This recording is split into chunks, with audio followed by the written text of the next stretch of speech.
زمان قوي الشيطان قال لربنا ولا تجد اكثرهم شاكرين، وكان الطبيعي ما دام ربنا قال لنا خطته ناخد بالنا، لكن للاسف الشديد ما خدناش بالنا كتير مننا. وربنا بيقول وقليل من عبادي الشكور. الشكر، واسف بتكلم في جد الاكابر، الشكر له 3 اركان: القلب واللسان والجوارح. اهمهم القلب، ان قلبي يمتلئ شكرا لله. لو على المعادله الغلط بتاعتي يبقى لو فتحنا القلوب حصل ما في الصدور نلاقي القلب 95% مشغول بشكر ربنا، و5% مشغول بالحاجه اللي ما جاتش.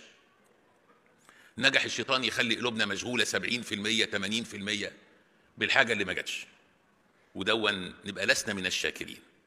والطريقه الوحيده عشان نجيب ال5% نشكر على ال95 اللي سمعناها من بنتنا الغاليه، تسلم يا رب لفرحتنا، وإذ تأذن ربكم لئن شكرتم لأزيدنكم.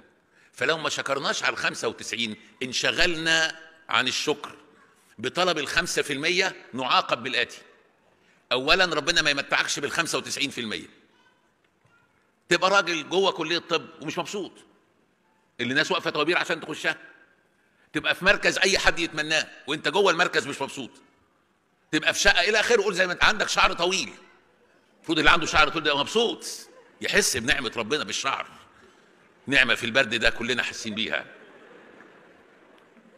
لكن تلاقي شعره طويل ومش مبسوط عشان ما شكرش. فلو ما شكرناش مش هنتمتع بال95، طب وال5 مش هيجوا.